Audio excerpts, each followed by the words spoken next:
Ya, ada yang bilang kalau sholat tuh di kita cuma rutinitas atau seremonial aja.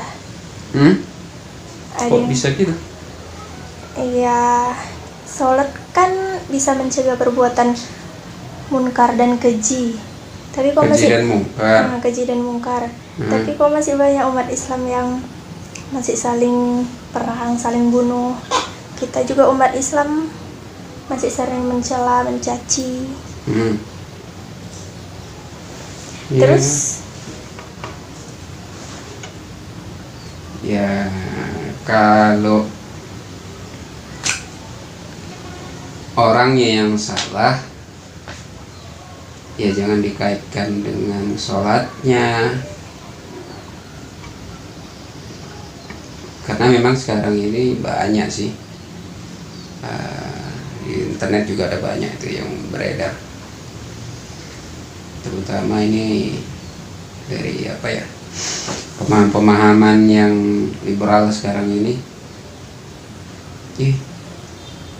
Umat Islam katanya sholatnya mencegah keji dan mungkar, tapi kok saling bunuh, saling perang gitu tadi ya,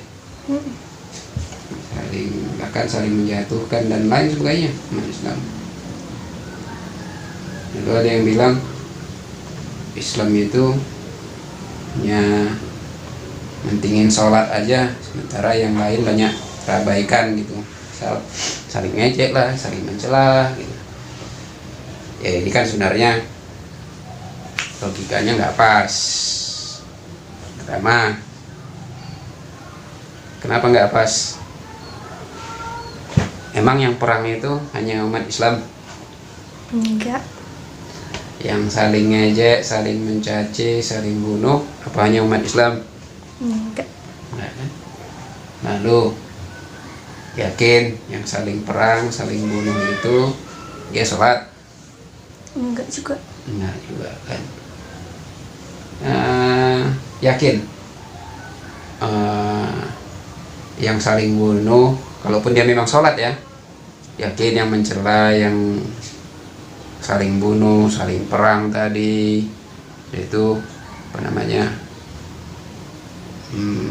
yang bilang banyak sekarang ini teroris gitulah kan, yakin sholatnya juga udah benar? Belum tentu. Belum tentu kan. Makanya jangan jadikan dibalik itu, nggak bisa juga, karena nggak perulah sholat lagi, aku udah nggak mengerjakan perbuatan keji dan mungkar, jadi kan nggak perlu lagi sholat, ya udah nggak betul juga.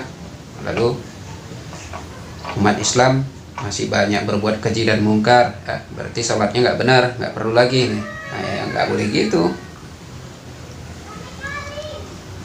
Mari kita cek lagi, benar udah nggak sholat kita, karena sholat di kita tadi banyak karena seremoni, dibilang rutinitas ya, karena sebagian kita yang menganggap sholat itu hanya jadi rutinitas, padahal enggak.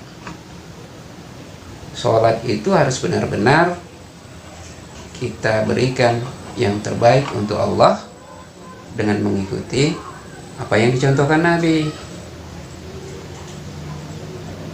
Emang sholat kita ada khusyuk? Sometimes. Kadang-kadang masih banyak mikirin yang macam-macam kan. Nah itulah, kita aja berkaca sama diri kita sendiri. Sholat kita udah benar belum? Belum. Ada berapa persen kira-kira? Kalau sekali misal, oke lah sehari 5 kali kita sholat, kira-kira yang khusyuknya ada berapa? Waalaikumsalam. Nggak apa-apa ya. Iya Bu. Para Bu ya.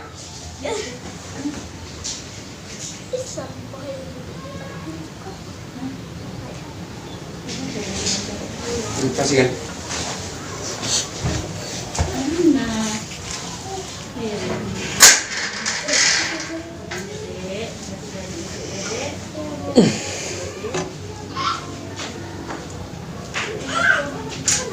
Ya dah.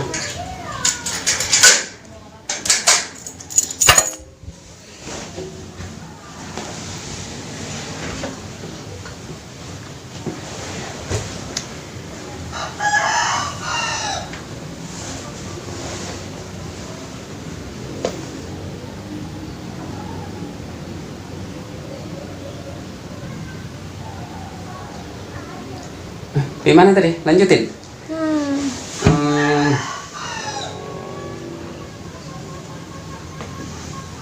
apa tadi? berapa Khusyuk. persen kehusyukan? Ya kita aja diri aja. 5 kali kita sehari. Oke, hitung dalam gak usah sehari, seminggu aja sholat. Kira-kira berapa sholat yang ada khusyuknya? Kalau seminggu kali 5 sholat wajib 7. 7 kali 5 35.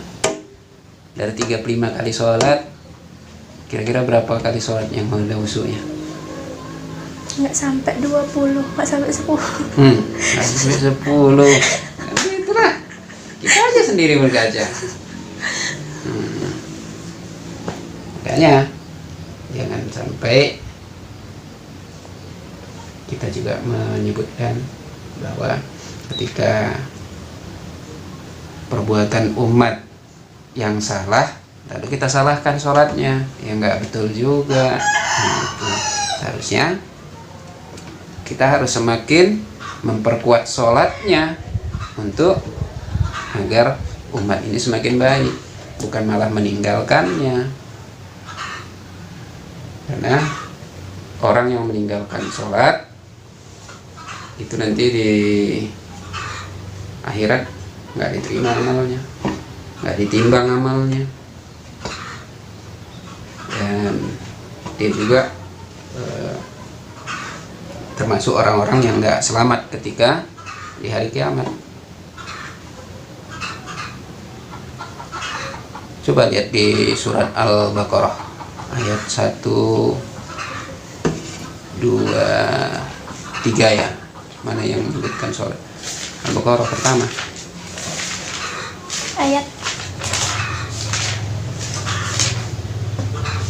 Ayat ke 2, 5, 3. Mulailah dari 1 sampai 3 lah.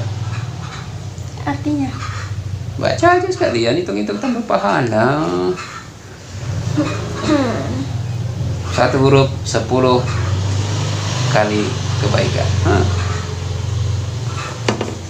Bismillahirrahmanirrahim. Zalikal kitabu la raiba fihi hudal lil muttaqin allazina yu'minuna bil ghaibi wa yuqimuna sholata wa mimma razaqnahum yunfiqun. Artinya, kitab Al-Quran ini tidak ada keraguan padanya, petunjuk bagi mereka yang bertakwa, yaitu mereka yang beriman kepada yang gaib, melaksanakan sholat dan menginfakkan sebagian rezeki yang kami berikan kepada mereka. Ini tadi gue bilang itu di duanya. Ini adalah petunjuk bagi orang-orang yang bertakwa. Di ayat ketiga ini dijelaskan siapa yang bertakwa itu, mereka yang beriman kepada yang gaib, kepada yang melaksanakan sholat, baru yang menginfakkan sebagian rezeki. Orang yang bertakwa. Siapa orang yang bertakwa itu? Kenapa ya bilang tadi meskipun kita masih berbuat jahat, meskipun kita perbuatan kita belum benar, tetap tegakkan sholat, karena itu jalan kita menuju takwa. Siapa orang-orang takwa itu? Orang takwa tadi disebutkan percaya ke gaib, percaya kepada hal yang gaib, lalu sholat, zakat. Ini tanda salah satu orang yang bertakwa. Makanya tetap tegakkan sholat meskipun kita belum baik, belum benar. Coba lihat di surat Al-Maryam, surat Maryam 19, surat ke-19 ayat 70 apa 71 ya, 70 71 itu tujuannya. 71 72. Maryam ini kan Toha.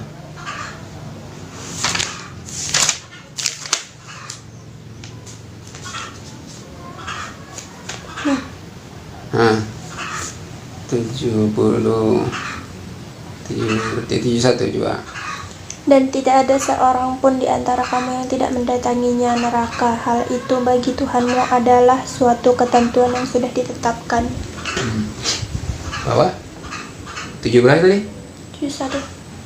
Sudah ketetapan Allah bahwa semua kita manusia ini pasti masuk neraka. Pasti masuk neraka. Itu udah ketentuan Allah. Bahkan ada yang menyebutkan itu, ada yang ulama menyebutkan itu udah sumpah Allah. Jadi kalau sampai Allah udah bersumpah, berarti itu ketetapan yang wajib, ketentuan yang harus dijalankan. Jika bahasanya tadi disebutkan apa tadi? Di antara kamu tidak akan mendatangi, berarti perintahnya jelas itu. Bahkan Nabi sekalipun, karena kan ini datangnya pada Nabi kan, berarti Nabi Muhammad SAW sendiri ketika membacanya ini disebutkan bahwa Nabi juga akan masuk neraka. Percaya? Yakin? Nabi juga masuk neraka? Itu bahasanya coba. Dan tidak ada seorang pun di antara kamu yang tidak mendatangi atau masuki dalam masuk neraka. Kita baca selanjutnya, ayat selanjutnya baca. Kemudian kami akan menyelamatkan orang-orang yang bertakwa dan membiarkan orang-orang yang zalim di dalam neraka dalam keadaan berlutut. Ini ayat selanjutnya jelaskan. Allah akan menyelamatkan orang-orang yang bertakwa dan membiarkan orang-orang yang zalim di dalam neraka. Jadi artinya Allah akan selamatkan orang yang bertakwa. Karena kenapa masuk neraka semua? Karena tidak ada satu manusia pun yang tidak punya dosa. Makanya masuk neraka. Ada yang bilang melewati. Tapi Allah selamatkan orang yang bertakwa tadi. Lalu ketika kita baca tadi surat Al-Baqarah, yang bertakwa tadi itu 3 termasuknya kan. Salah satunya sholat. Dan itu pertama disebutkan setelah percaya kepada yang gaib. Ketika sholatnya ditinggalkan, kira-kira derajat takwanya dapat gak?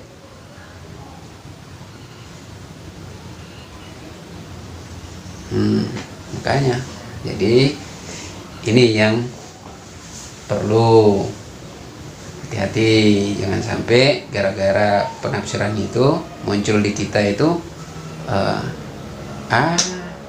nggak perlu lagi sholat dah katanya. Yang penting baik, yang penting kita bisa saling menghargai, saling menghormati. Sholat itu kan hanya kita sama Allah yang tahu.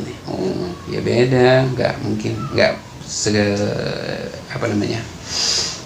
nggak semudah itu sih. Karena itulah yang akan diperhitungkan. Karena sholat itu kan ada hadis juga itu menyebutkan bahwa sholat itu tiang agama. Ya gimana kalau bangunan nggak ada tiangnya? Nggak bisa. Nah ya udah, runtuhlah bangunan. Ya ada, ya gitu juga. Ketika agama di sholatnya ditinggalkan, ya runtuh agama itu. Dan sholat juga itu amal pertama yang akan dihitung, dihisab di hari kiamat. Ketika amal pertama yang dihisab udah nggak beres, kira-kira selanjutnya gimana? Nggak beres. Ya, nggak beres juga. Karena di akhirat itu hitungannya itu kayak audisi, sistem gugur dia. Tahu sistem gugur? Kayak testing. Jadi kalau seleksi pertama udah gugur, bisa lagi lanjut seleksi kedua? Enggak kan? Apalagi seleksi ketiga kan enggak kan? Itu, ya gitu juga berkaitan dengan sholat ini. Jangan main-main dengan sholat. Apalagi sampai ada bahasa-bahasa gitu tadi, jauhi itu. Seharusnya ketika kita memang merasa perbuatan kita masih buruk, masih jelek, ya kita perbaiki lagi sholat kita. Terus kita perbaiki. Hingga benar-benar perbuatan kita di luar sholat itu akan dipengaruhi sholat kita. Semakin baik kita sholat, insya Allah perbuatan kita akan semakin baik. Oke.